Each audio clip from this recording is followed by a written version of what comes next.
patient. Please be patient. All systems downloading.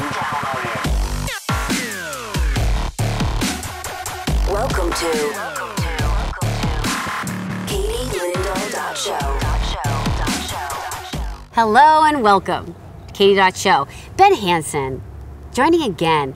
And every time we get together, we're in a very weird environment. We are. We're like sitting in the desert of Arizona behind us here. How beautiful is this? It's awesome. This is my favorite time of night, in fact. You guys saved me last time we were here because I was sitting on the ground just hanging out and you're like, you might want to stand up because there's rattlesnakes. I learned my geography very fast. It is the season for rattlesnakes and very scorpions. Nice.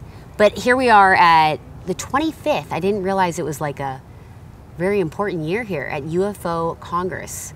It is. 2016.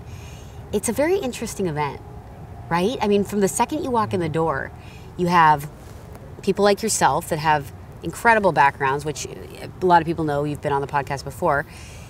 Former FBI agent. I mean, your name is synonymous with just high tech and science and debunking and just being open-minded too. So we have the yous of the world, very few, only you, I should say. And then, I mean, everything from abductees to new filmmakers that are kind of exploring new spaces to believers and non-believers and former government officials. It's a very interesting place to be. Would you agree? Oh, yes. Yeah. You got the whole cornucopia of... cornucopia. of sci-fi meets science meets kind of the fringe, you know, extreme, interesting crowd, and somehow we all get along. For the most part. There is a lot of discord. As I've started to understand these communities, I just keep an open mind on anything, as you know, and there seems to be like, it's a little high school-y in a way, would you say?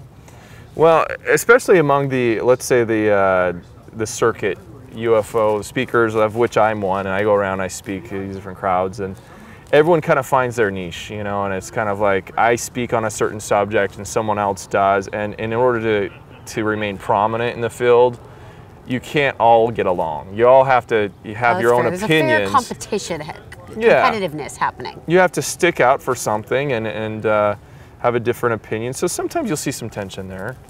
And then you also see tension within the attendees, I guess, because ufology and UFOs are kind of like a religion.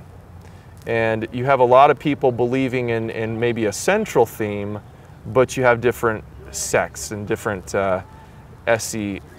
I was like, okay, all right, sure. But you know what I mean. So different denominations within that, and because we all want to be open-minded and believing, you don't just shoot people down for their crazy beliefs, because who are you to say that something didn't happen to them, right? So, but it makes it difficult because we're so open-minded and we're so accepting that sometimes we don't apply reason and we don't put people to task. Because how do you do that in a non-threatening way? To say, look, I like what you're saying, but can you prove it? I think that's why how we became friends. I'm all about the science and technology. Like, okay, I will keep an open mind, but prove it. Show me the information.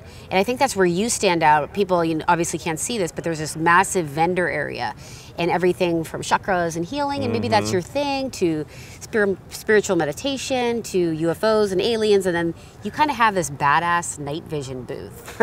And it's really cool because of your background, because of what you do, and also what you do on the side. Like, this is just kind of peppered into your lifestyle.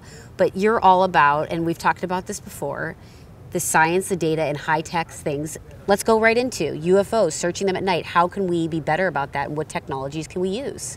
Sure. Well, just about everybody has a cell phone camera nowadays. There's over 1 billion cell phone cameras in the world. Who knows how many other video cameras we have, right?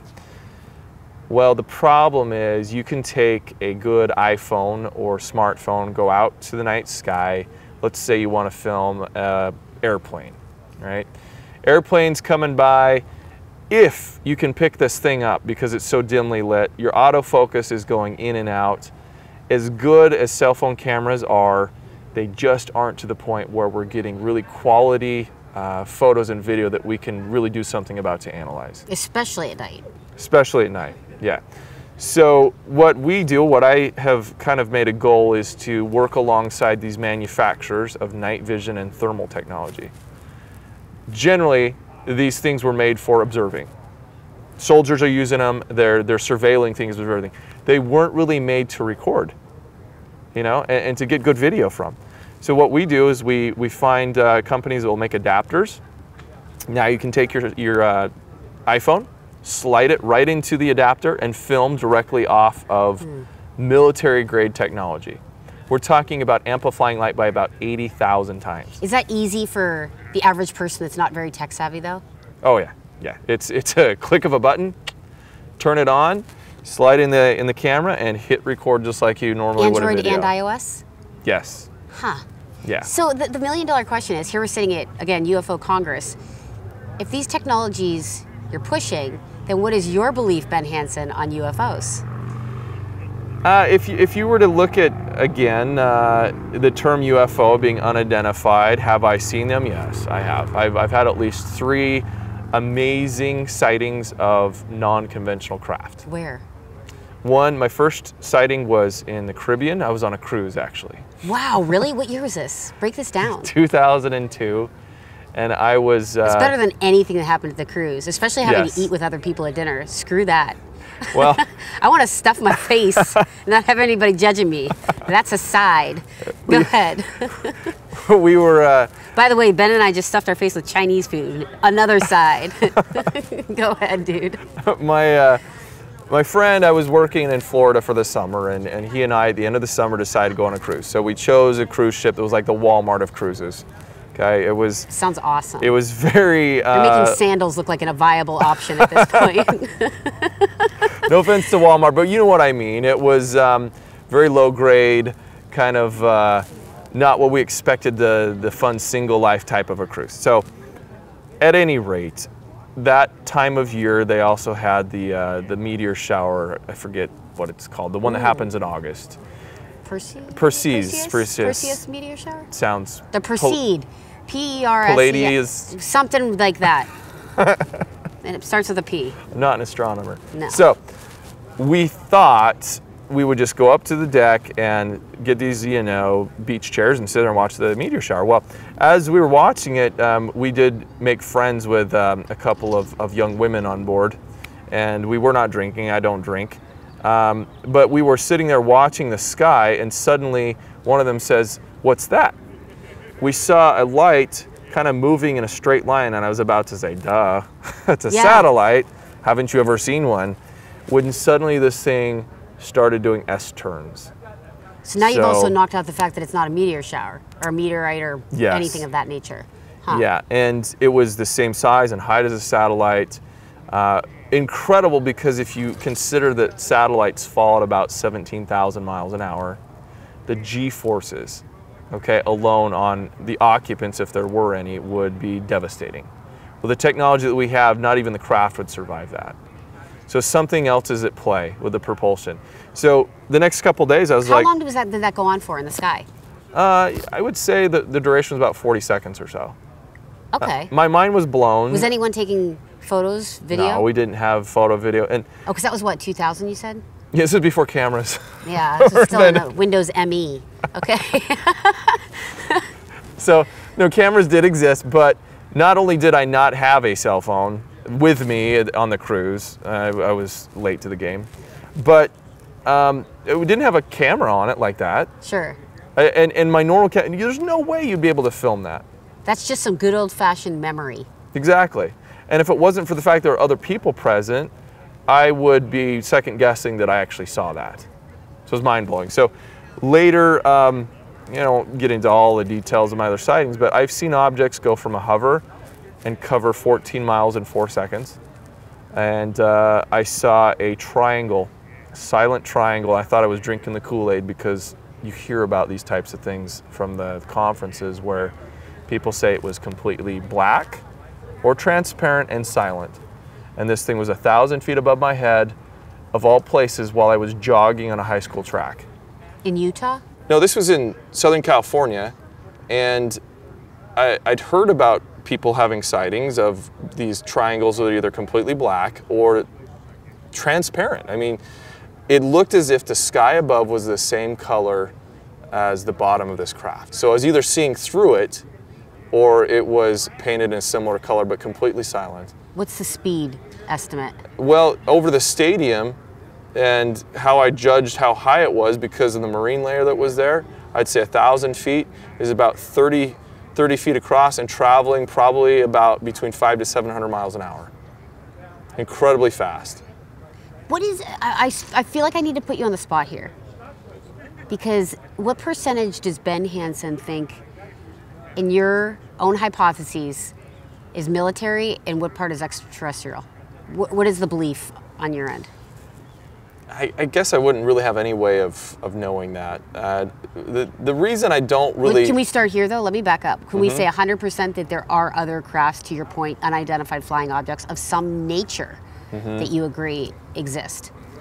Of extraterrestrial origin? Well, no, let's just even say, even on a more foundational level, like things that you have seen that we don't know of that aren't classified for starts. Yeah, I would say without a doubt, to me, in my personal experience and what I've seen from other people, 100% certain there are unconventional craft that are flying our skies at will. That's a good start. Okay. Okay, whenever they want, wherever they want, practically, because it's happening over major cities of the world. Thousands of people are seeing these. In fact, we probably have 100 million witnesses worldwide. 100 million? 14% of people in America claim they've seen something that would be unidentified.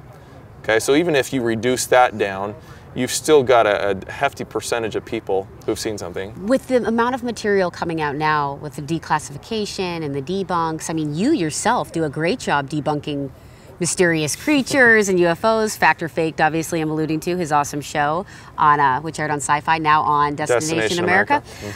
But do you think that adds or helps the cause? The TV shows have always helped start the conversation. Not even the TV shows, though, just the declassifying of more military information and the debunking in general. You know, I don't know that it neither helps nor hinders, because they're only going to release what they want to release. To be honest, even when a country comes out like Brazil and says, we let go of all our UFO files, how do we know that? If there's something truly that they didn't want released, like we know with Project Blue Book, which was the Air Force's investigation into it, everything that was of real import that concerned national security, we know, based on the documents, that those things went over their head and went to another group who investigated that. So just because someone comes out and says we've declassified this and released it, to me, I'm like, well, that just it must mean that it wasn't important enough, you know, at this time to keep it from us. Well, and I feel like now too, without getting too deep, I think one thing that keeps coming up a lot is the secret space program. And I think we're seeing that a lot in various countries. What's your thoughts on that? I would not be shocked at all if we learned that we've had a secret military space program, probably within the Navy or Air Force, that has continued where NASA left off with the Apollo missions. Wouldn't shock me at all. I know it was a very expensive program, and the skeptics will say, well, we didn't go there anymore because there was no scientific benefit anymore. But what would that mean? What would people in a secret space program? Well, think about it. We were in a race with Russia. They beat us into space by orbiting and satellites, and then we beat them by going to the moon, beat the rest of the world. Consider just the importance of having a military outpost and being able to launch weapons from there, or to take down satellites from there. So the first to the moon isn't just so we can walk around and pick up rocks. In fact, if you research Project Horizon, they published their patented ideas of how they were going to bring up materials to build a moon base, well before we even got there. So what, just scrap the whole project because it's too expensive? When has our country ever been worried about something that's too expensive when it comes to defense and to secret programs? Just healthcare. Yes. Just healthcare. So I wouldn't be surprised at all that we've been continuing this. The best of the best tech to get us there is still going on, and that we probably have structures on the backside of the moon. Now, I'm not saying we do, but I wouldn't be surprised. Would you be surprised, or do you think that there's aliens on Earth? That's a topic that you hear all the time at UFO Congress. All the time. And if so, how many different species? Because I hear that one a lot Yeah, too. well, that's a tough one, because when you start into the UFO subject, it's all on a spectrum. Over here, you're kind of like, okay, I believe that maybe they've come by and buzzed us and they've made some visits to collect some rocks and whatever. Then as you go along it, you have abductions, right? And if you believe abduction scenarios, you've really opened yourself up to a whole other thing. And I do think there's some very compelling evidence that there's been, close encounters of that kind. Then as you progress, there's the legend, the mythos that not only are they here, but that they have a hybridization program, that they're colonizing, that they're among us, they look like us. I'm not there yet. And I don't know that that has to be the progression. I'm okay with the fact that we've been contacted. I would say there's a good 95% chance of that. But as far as what they're doing and they're actually here and doing things and interacting, I don't know about that yet. Well, I could sit here obviously and talk to you for hours, but Ben has a night vision watch. He is actually teaching people how to better search with your technologies, UFOs. So I will let you go, but tell people where they can go to check out your tech. Sure. The best stuff that you're ever going to find with night vision and thermal equipment, just go to nightvisionops.com. Badass. And we are getting together videos to teach people how to use this stuff. Like tonight, it's a little bit overcast, but hopefully we'll at least see some satellites and teach people how to use the technology. Last thing you were taught me last year at a very fundamental level, you're teaching all of us as a group,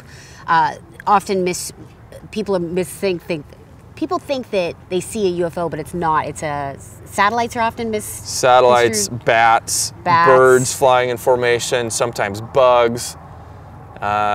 Yeah, silly stuff that obviously with your equipment you can probably figure out pretty quickly. It can be kind of tricky if you don't know, if you've never experienced that. So you do have to go through that process. What we typically look for are objects that are obviously a craft of some sort that are doing